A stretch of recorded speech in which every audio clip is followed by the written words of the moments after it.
Bagyong Enteng. Sa mga excited naman na mag-update ako dito sa Dolomite, kasi ang inaabangan nila ay yung mahigop. Ay, sana all sabaw. Mahigop talaga ang Dolomite sa ng bagyo. Hindi naman. Andito pa din po. Ayan. Andito pa din po ang ating Dolomite Sun. May mga basura po nandyan. Syempre, madali naman pong linisin yan. Sabi nga ng ating MMDA kanina, lalo na pag marami talaga yung tulong-tulong na maglinis.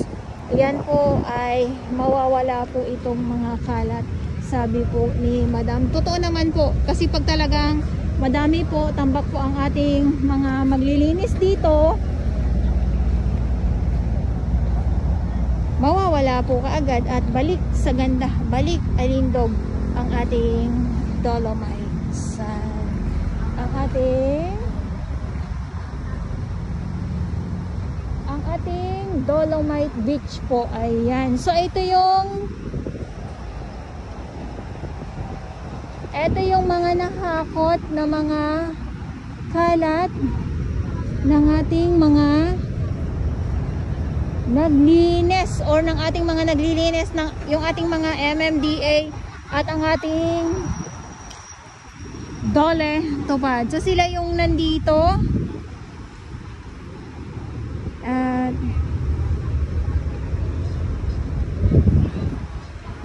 ito kaagad, tambak kaagad ang mga sakong kalat na nakuha nila kanina.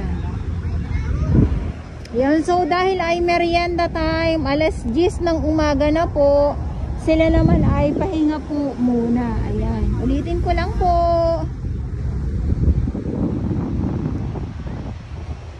Hello Madam Emily, ikaw naman, Emeline, gusto mo naman akong mag-update talaga sa kasagsagan ng malakas na ulan. Siyempre, papakupain ko din naman dahil ay baha din po. So, ito na po yung update ko. Si Bagyong Enteng. Malakas si Enteng dahil malakas.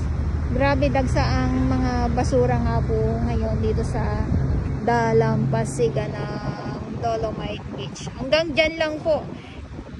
Kung mapapansin nyo po yung ano na yan, yung umbok na yan, ayan po yun ay ang Dolomite Sun. Kaya siguro na din yung mga kalat po ay hindi na po talaga ganun kadami yung napadpad dito sa gitna, kasi nga umumbok yung Dolomite Sun. Kumbaga nandyan na lang po talaga sa dalampasigan, wala na po dito. Mayroon, pero konti lang po talaga yung napunta mismo dito, ha. Pero nilinis yung ating mga warriors, pero hindi ganon kadagsa. Syempre pag ano pa yan, ulan, tapos alon, syempre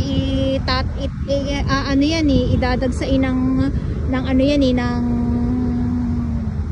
alon po papunta dito. Kaya lang wala, konti lang po, pero ang matindi po ay dyan po talaga sa dalampasigan ng Dolomite Beach, na kung saan naman ay nandyan tayo kanina.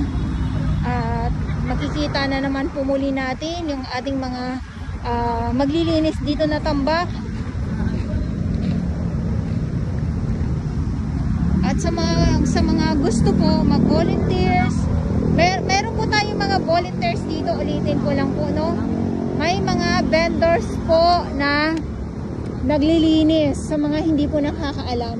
At yung ating mga security guard din po, at yung ating mga kapulisan, sila din po ay nagbo-volunteers din po na maglinis dito. Kasi meron po ako nababasa ng mga comment na hindi daw volunteers. Yes, yung Dolly Tupad, hindi po volunteers yan. Yes po. Pero meron tayong volunteers na mga vendors. Tulad na nabanggit ko, yung ating mga security guard, yung ating mga kapulisan, o yung ating mga vendors. Okay. So, Maraming salamat.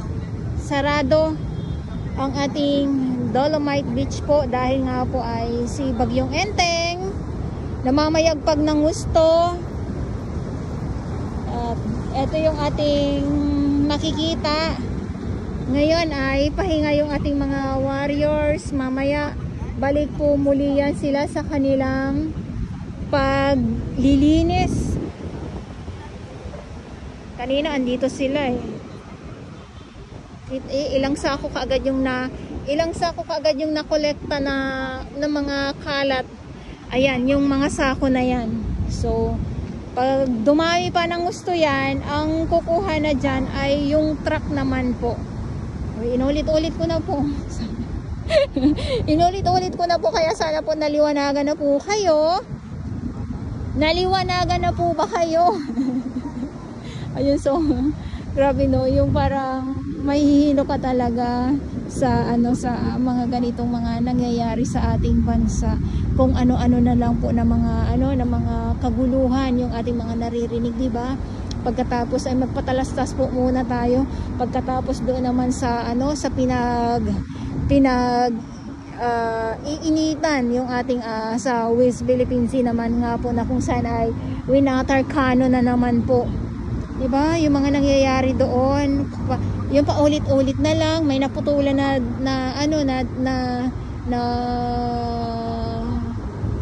may pinutulan na doon, diba? Alam niyo na po yun. Ayan. So, ito yung ating ito yung balik na tayo dito sa Dolomite Beach. At ito yung ating update.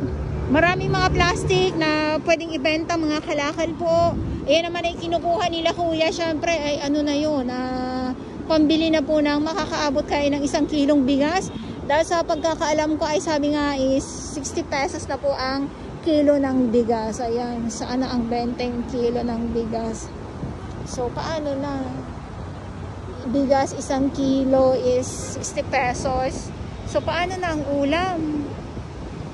Ano ang ulam na mambibili? Kasi kumbaga lahat nandoon na sa kilo ng bigas. Okay, napunta na tayo sa kung saan. Ayan, so good vibes. Ingat po ang lahat sa aking mga viewers. Ulitin ko po muli. Dahil nga ay si Bagyong Enteng, napakalakas. Mas malakas pa yata ito kay Karina. Yung niya kasi yung kalat na ibinigay niya dito sa dalampasigan ng Dolomite Beach. Grabe, ang tindi po. Okay, so ulitin ko. Ngayon ay September 3, 2024 at sa mga baguhan, yes, welcome sa channel ni Miss Yolani Dora Baus. Mahalin niyo po ako ng buong buo. Yun ay hindi galing sa ilong ng Garasubuan. Bakas ni, or ito yung Bagyong Enteng. Bagong salta ng mga water lily. Makikita po ninyo ang kulay niya ay talagang green na green. Pero pag kulay na siya, brown, ayan po ay mga ilang araw na po yan. Ayan, so bago lang po ito, talaga naman tambak ang mga water lily po dito, at may mga binalot pa minsan tayo nakukuhanan. Magandang umaga, Manila Bay, Dolomite Beach po tayo. Ikot ko lang po para makita ninyo. Mas madami itong mga mga kalat ni Enteng. Madami dito ngayon kaysa nung Bagyong Karina.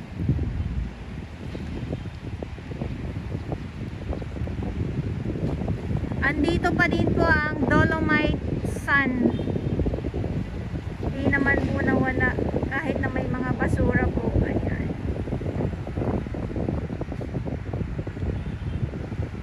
Chanelas, tulad nga ng sinasabi ko, ang kalat ay halo po dito. Mga kahoy, mga plastic, at may mga kangkong pa po. Ito naman po ay nililinis kaagad ng ating mga warriors. Nandito sila. Tuloy ang kanilang paglilinis kahit na umuulan, umaarangkada po ang ating mga warriors. Ayan, mga chanelas po yan. Chanelas. At may mga bag pa po.